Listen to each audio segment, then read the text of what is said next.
রাজ্যে আসন্ন 2026 বিধানসভা নির্বাচনকে সামনে রেখে নবান্নে আজ গুরুত্বপূর্ণ বৈঠকের আয়োজন করলেন মুখ্যমন্ত্রী মমতা বন্দ্যোপাধ্যায়। উন্নয়নমূলক কাজের অগ্রগতি যাচাই করতেই এই বৈঠক বলে জানা গেছে। রিপোর্ট অনুযায়ী দুপুর 1:30 নাগাদ নবান্ন সভাঘরে এই বৈঠক শুরু হয়। উপস্থিত ছিলেন প্রতিটি দপ্তরের মন্ত্রী, সচিব এবং রাজ্যের বিভিন্ন জেলার জেলাশাসকরা।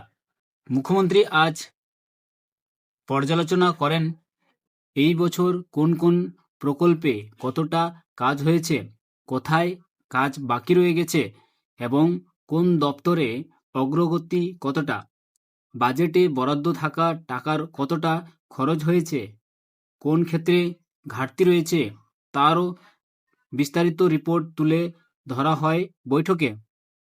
কেন্দ্রীয় আর্থিক বঞ্চনার প্রসঙ্গেও উঠে আসে। মুখ্যমন্ত্রী জানান, কেন্দ্র প্রকল্পের টাকা বন্ধ করে দিয়ে রাজ্য সরকার নিজের কোষাগার থেকে বিভিন্ন সামাজিক প্রকল্প চালিয়ে যাচ্ছে। জনমুখী প্রকল্পগুলি যাতে নিরবচ্ছিন্নভাবে চলতে পারে সে দিকেই নজর দিচ্ছে রাজ্য। এছাড়াও SIR এর কারণে কোথাও যেন আইন শৃঙ্খলার সমস্যা না দেখা দেয় সেই নির্দেশও দেন মুখ্যমন্ত্রী। এদিনের বৈঠক শেষ করে মুখ্যমন্ত্রী রওনা দেবেন মুর্শিদাবাদের উদ্দেশ্যে। 3 দিনের মালদহ মুর্শিদাবাদ সফরে যাবেন তিনি।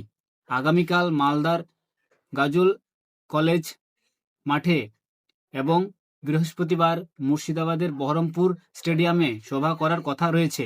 মানে আজ গাজল কলেজ মাঠে কিন্তু প্রোগ্রাম হচ্ছে।